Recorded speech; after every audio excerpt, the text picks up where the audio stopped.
Ave Maria, this is Friar Roderick here for AveMaria.com.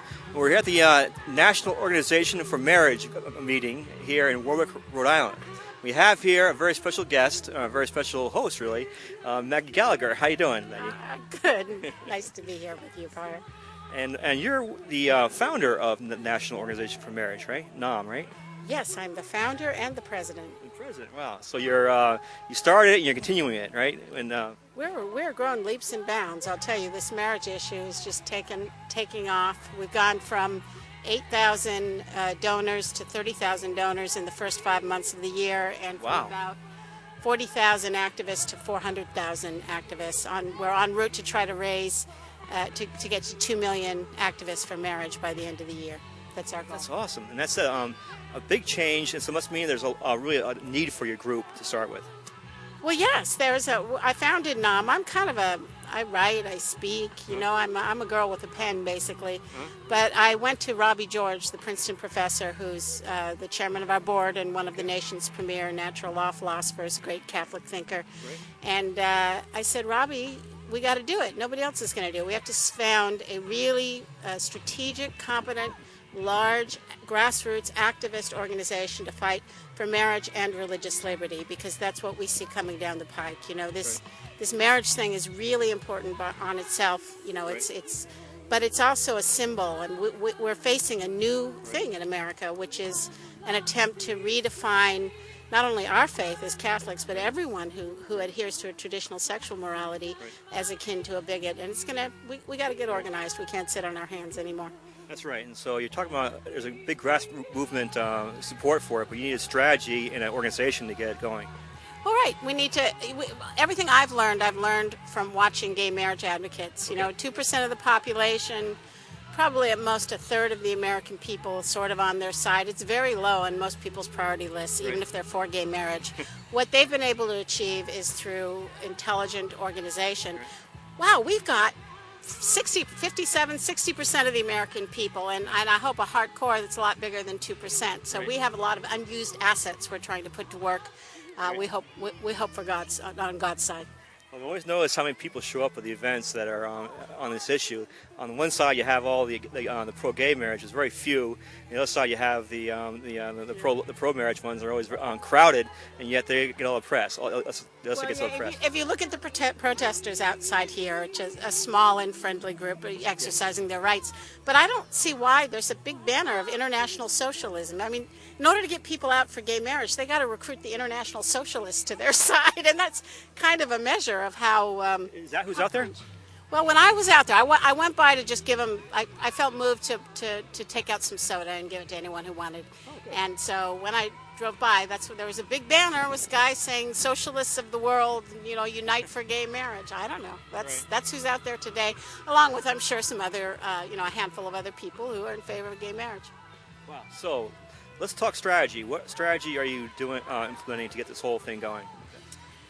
Well, today we're here to celebrate marriage, and I think that's important.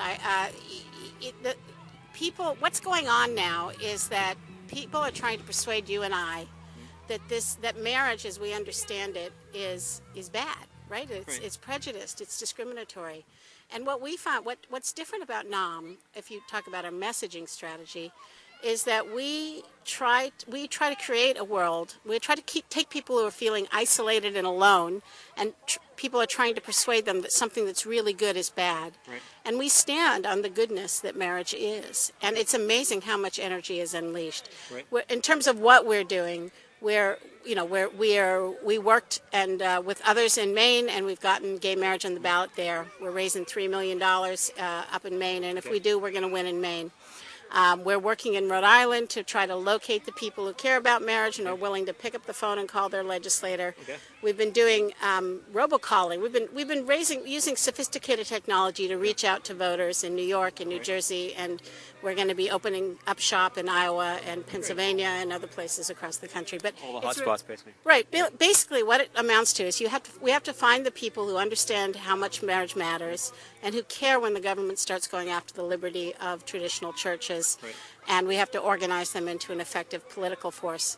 That's the basic mission, to protect marriage and the faith communities that sustain it. That's NOM's mission. That's great. It's very beautiful, very positive, and it sounds very effective. You're taking the it's grassroots, it's democratic, and you're working through the legislative processes and referendums. That's very pro American, I think. Right. Well, basically, politicians aren't going to care what the polls say. They have to know that when they ignore people's priorities, as they did in New Hampshire, and push through a bill to really in response to the priorities of out-of-state funders, people who donated money, that people get mad about that kind of thing, and they're willing to hold politicians accountable. So it's about paying attention to the people's priorities, and it's about keeping government from taking the next step, as we saw in Connecticut, where some gay marriage advocates actually tried to take over the finances of the Catholic Church and caused a huge uproar. But it's just a symbol of what's coming down the pike if we don't get organized. That's right. So it's just it's also marriage, but it's also religious liberty. Right, because the idea on the table with gay marriage is not what that nice couple can do in private. The idea on the table is that you're like a bigot who opposed interracial marriage if you think marriage means a husband and wife.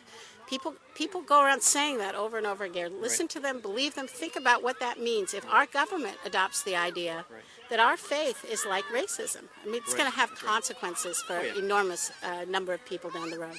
And as you say, it's brand new for America. There's never been a time in America where you had to choose between being a good Christian and being a good citizen. And we're not there yet, but that's our goal, is to keep it that way in America. Well, that's great, Maggie, and God bless you for everything you're doing. And it's been very heartening today with all the people here, all the fun, all the music, and all the positive marriage talk here. People really can make a difference, and the thing that makes the most difference is not being afraid to stand up for the good. God bless you, Maggie. Thank you. Ave Maria, this is Friar Roderick for AveMaria.com. God bless you.